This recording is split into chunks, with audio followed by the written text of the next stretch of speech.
Jane Eyre by Charlotte Bronte. Chapter 12. The promise of a smooth career, which my first calm introduction to Thornfield Hall seemed to pledge, was not belied on a longer acquaintance with the place and its inmates. Mrs. Fairfax turned out to be what she appeared, a placid-tempered, kind-natured woman of competent education and average intelligence. My pupil was a lively child who had been spoilt and indulged, and therefore was sometimes wayward.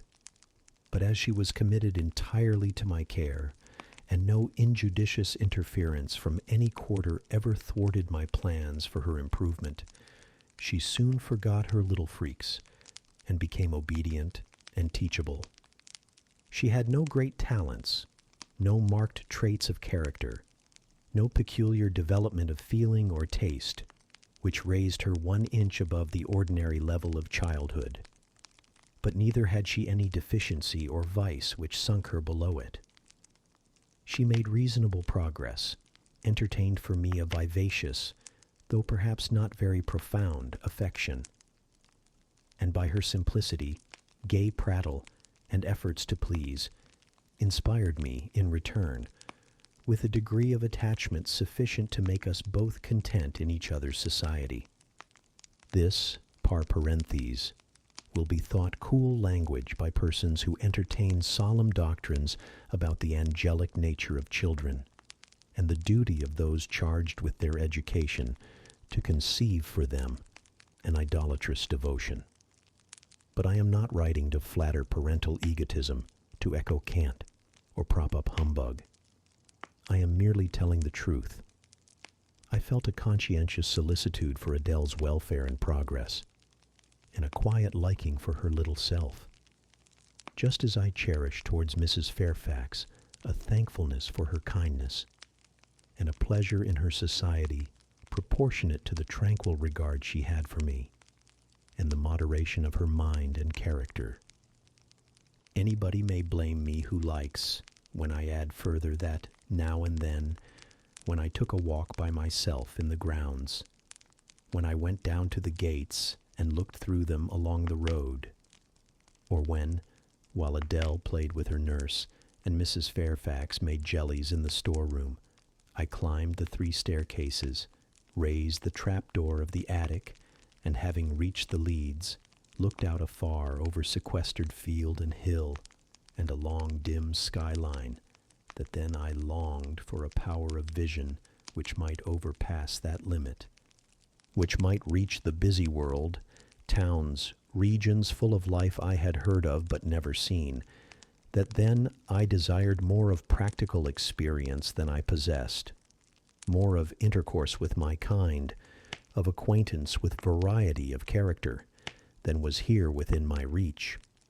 I valued what was good in Mrs. Fairfax, and what was good in Adele, but I believed in the existence of other and more vivid kinds of goodness, and what I believed in I wished to behold. Who blames me? Many, no doubt, and I shall be called discontented. I could not help it. The restlessness was in my nature. It agitated me to pain sometimes.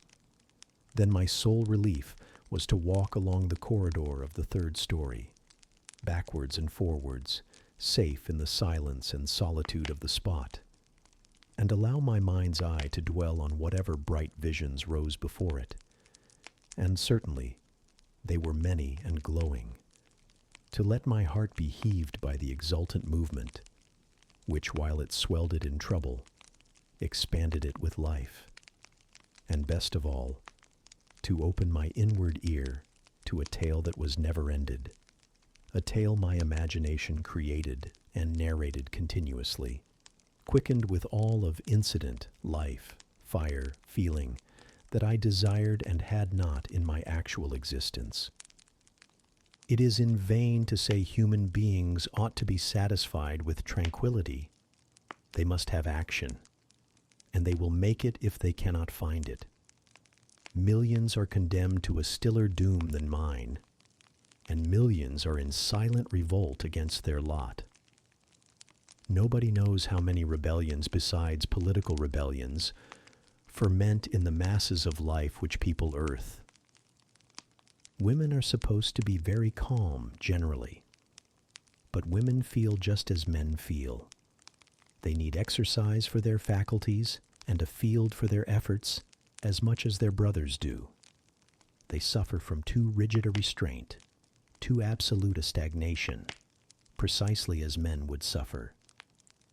And it is narrow-minded in their more privileged fellow creatures to say that they ought to confine themselves to making puddings and knitting stockings, to playing on the piano and embroidering bags. It is thoughtless to condemn them or laugh at them if they seek to do more or learn more than custom has pronounced necessary for their sex.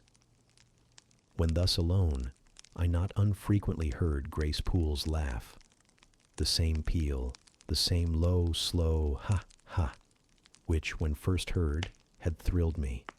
I heard, too, her eccentric murmurs, stranger than her laugh. There were days when she was quite silent, but there were others when I could not account for the sounds she made. Sometimes I saw her. She would come out of her room with a basin or a plate or a tray in her hand, go down to the kitchen and shortly return, generally, oh, romantic reader, forgive me for telling the plain truth, bearing a pot of porter. Her appearance always acted as a damper to the curiosity raised by her oral oddities. Hard-featured and staid, she had no point to which interest could attach. I made some attempts to draw her into conversation, but she seemed a person of few words.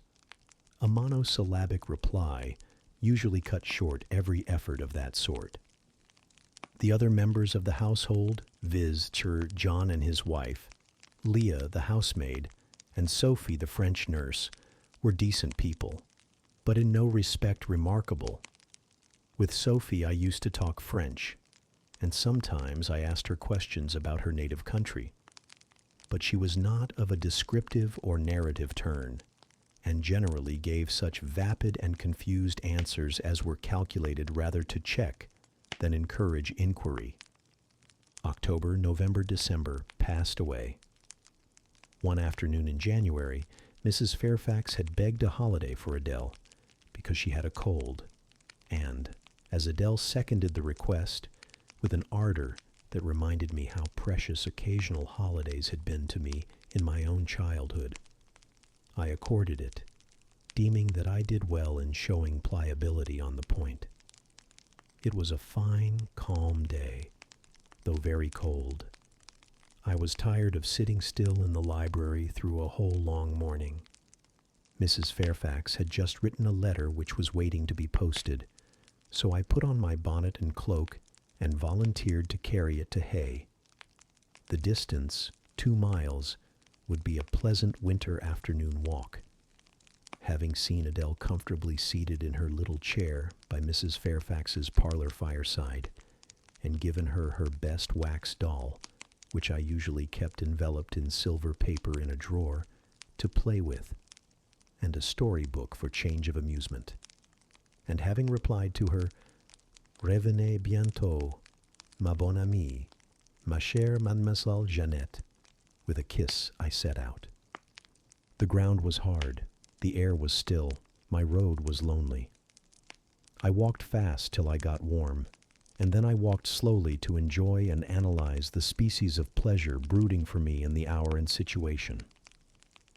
It was 3 o'clock. The church bell tolled as I passed under the belfry. The charm of the hour lay in its approaching dimness, in the low gliding and pale beaming sun. I was a mile from Thornfield, in a lane noted for wild roses in summer, for nuts and blackberries in autumn, and even now possessing a few coral treasures in hips and haws, but whose best winter delight lay in its utter solitude and leafless repose. If a breath of air stirred, it made no sound here, for there was not a holly, not an evergreen to rustle, and the stripped hawthorn and hazel bushes were as still as the white, worn stones which causewayed the middle of the path. Far and wide on each side there were only fields, where no cattle now browsed, and the little brown birds, which stirred occasionally in the hedge, looked like single russet leaves that had forgotten to drop. This lane inclined uphill all the way to hay. Having reached the middle, I sat down on a stile, which led thence into a field. Gathering my mantle about me, and sheltering my hands in my muff, I did not feel the cold, though it froze keenly, as was attested by a sheet of ice covering the causeway, where a little brooklet, now congealed, had overflowed after a rapid thaw some days since. From my seat, I could look down on Thornfield. The gray and battlemented hall was the principal object in the vale below me. Its woods and dark rookery rose against the west. I lingered till the sun went down amongst the trees and sank crimson and clear behind them. I then turned eastward. On the hilltop above me sat the rising moon, pale yet as a cloud, but brightening momentarily. She looked over hay, which, half lost in trees, sent up a blue smoke from its few chimneys. It was yet a mile distant, but in the absolute hush I could hear plainly its thin murmurs of life. My ear, too, felt the flow of currents. In what dales and depths I could not tell. But there were many hills beyond hay, and doubtless many becks threading their passes. That evening calm betrayed alike the tinkle of the nearest streams, the sough of the most remote.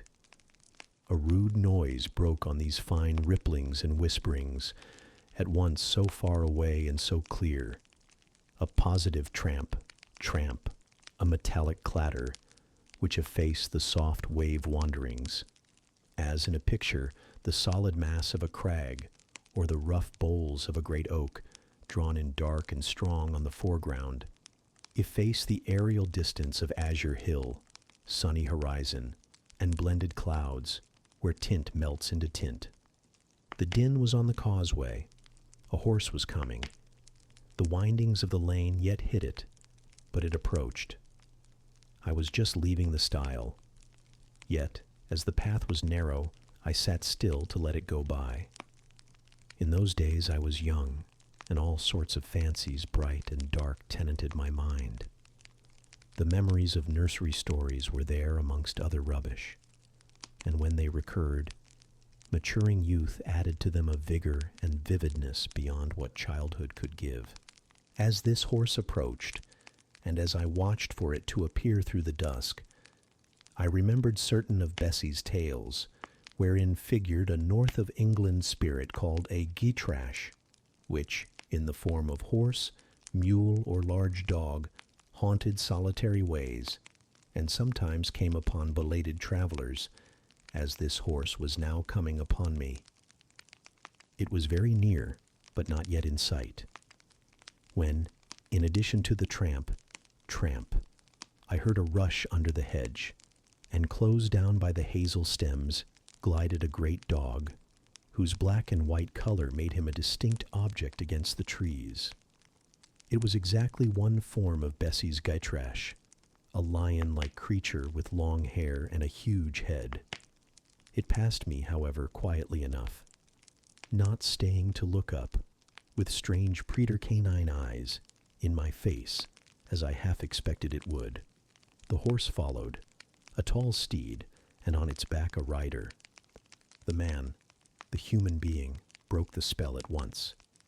Nothing ever rode the Gytrash. It was always alone. And goblins, to my notions, though they might tenant the dumb carcasses of beasts, could scarce covet shelter in the commonplace human form. No Gytrash was this, only a traveler taking the short-cut to Millcote. He passed, and I went on, a few steps, and I turned. A sliding sound and an exclamation of, "What the deuce is to do now?" and a clattering tumble arrested my attention. Man and horse were down.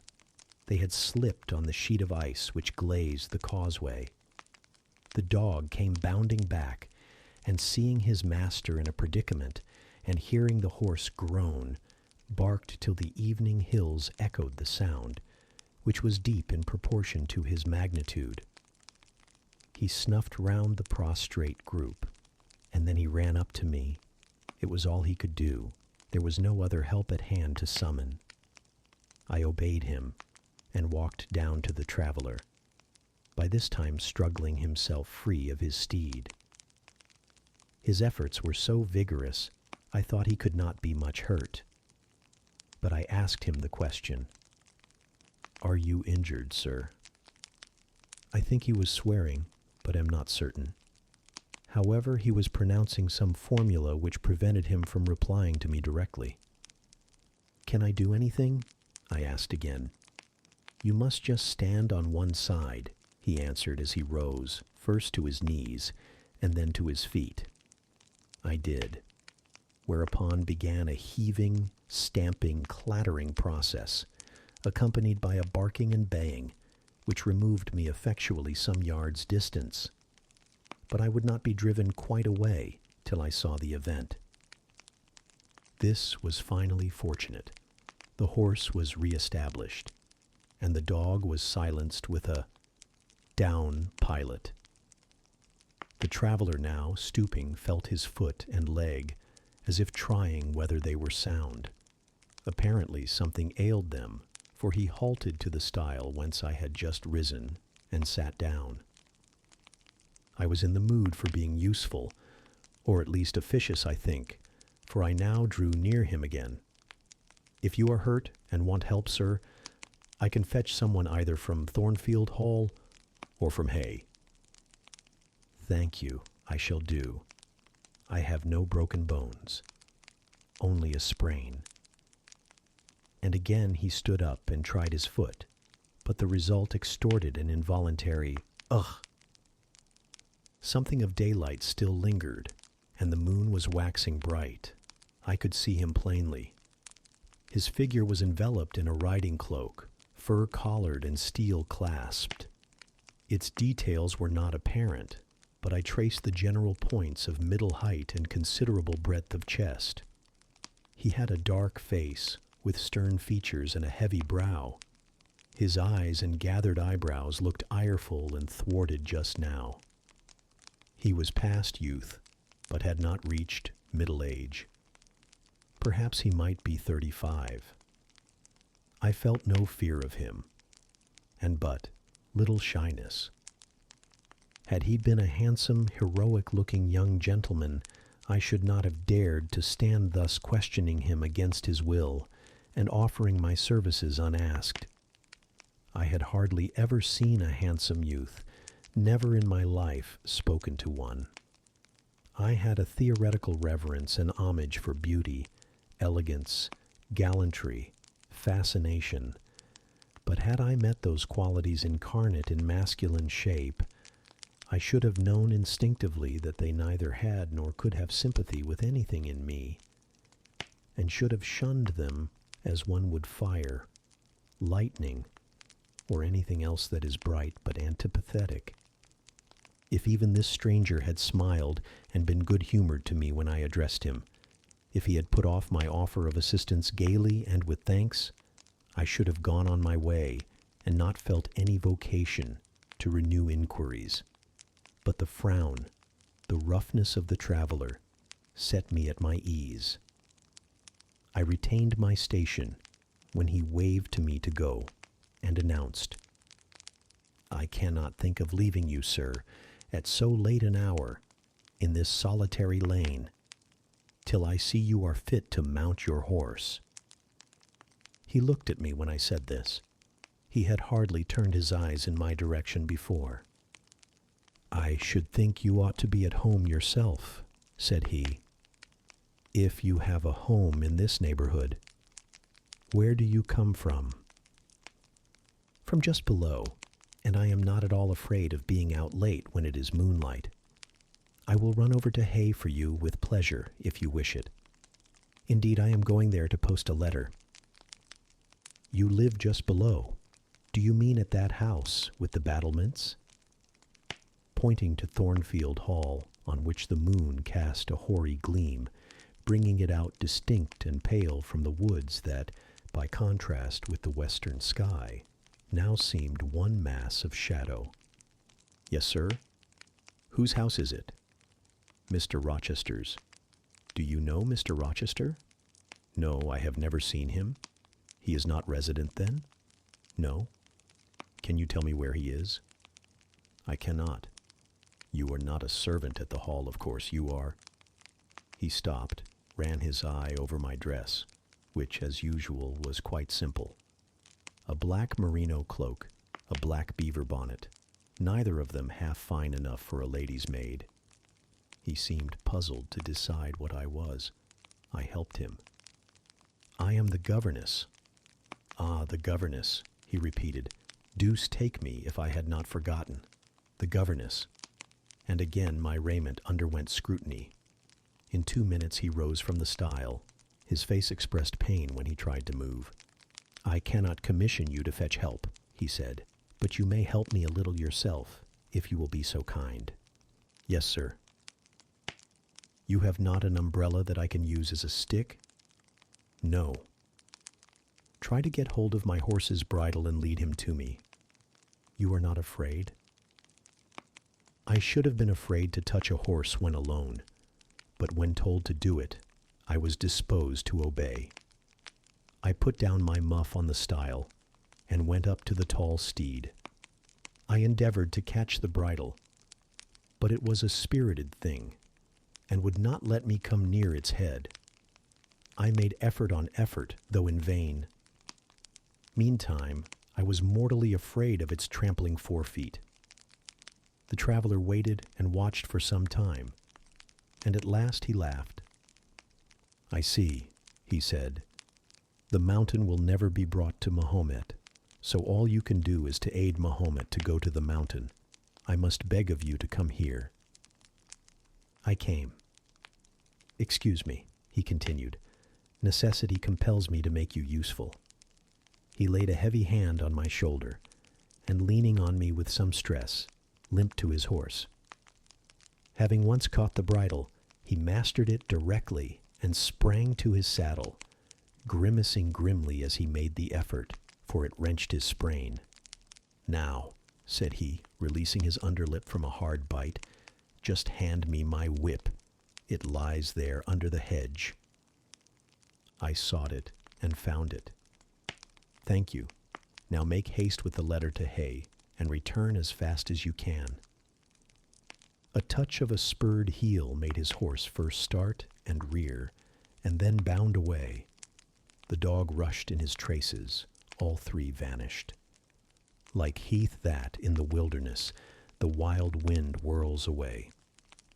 I took up my muff and walked on. The incident had occurred and was gone for me.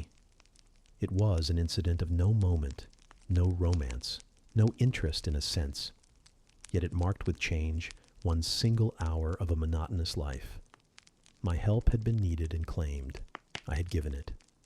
I was pleased to have done something. Trivial, transitory though the deed was, it was yet an active thing, and I was weary of an existence all passive. The new face, too, was like a new picture introduced to the gallery of memory, and it was dissimilar to all the others hanging there. Firstly, because it was masculine, and secondly, because it was dark, strong, and stern. I had it still before me when I entered Hay and slipped the letter into the post office. I saw it as I walked fast downhill all the way home. When I came to the stile, I stopped a minute, looked round and listened, with an idea that a horse's hooves might ring on the causeway again, and that a rider in a cloak and a gitrash like Newfoundland dog might be again apparent. I saw only the hedge and a pollard willow before me, rising up still and straight to meet the moonbeams. I heard only the faintest waft of wind roaming fitful among the trees round Thornfield, a mile distant, and when I glanced down in the direction of the murmur, my eye, traversing the hall front, caught a light kindling in a window. It reminded me that I was late, and I hurried on. I did not like re-entering Thornfield.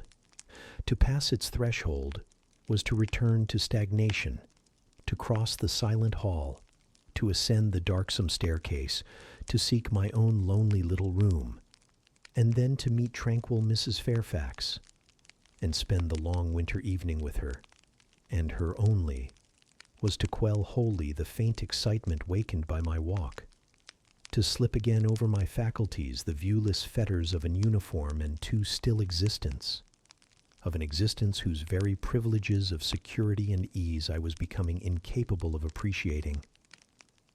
What good it would have done me at that time to have been tossed in the storms of an uncertain, struggling life, and to have been taught by rough and bitter experience to long for the calm amidst which I now repined. Yes, just as much good as it would do a man tired of sitting still in a too-easy chair to take a long walk, and just as natural was the wish to stir under my circumstances as it would be under his. I lingered at the gates. I lingered on the lawn. I paced backwards and forwards on the pavement. The shutters of the glass door were closed.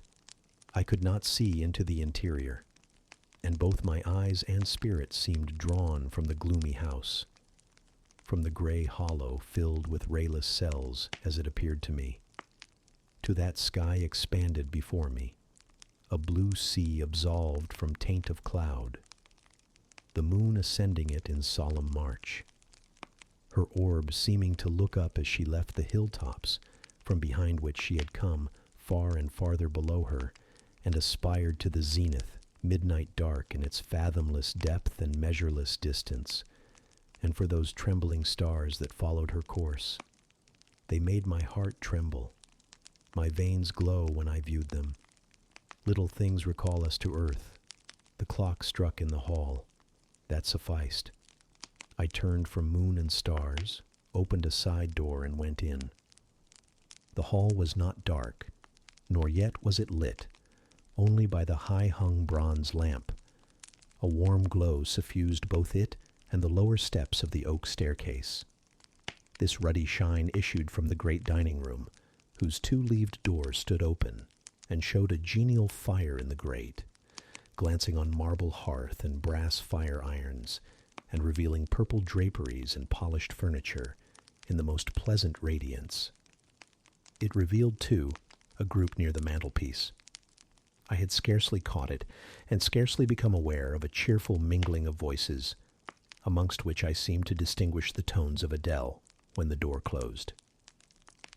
I hastened to Mrs. Fairfax's room. There was a fire there, too, but no candle, and no Mrs. Fairfax. Instead, all alone, sitting upright on the rug, and gazing with gravity at the blaze, I beheld a great black and white long-haired dog, just like the Gitrash of the lane.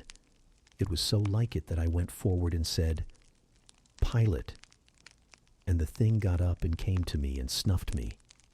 I caressed him, and he wagged his great tail, but he looked an eerie creature to be alone with, and I could not tell whence he had come. I rang the bell, for I wanted a candle, and I wanted, too, to get an account of this visitant. Leah entered. "What dog is this?" "He came with Master." "With whom?" "With Master, Mr. Rochester. He has just arrived." "Indeed, and is Mrs. Fairfax with him?" "Yes, and Miss Adele.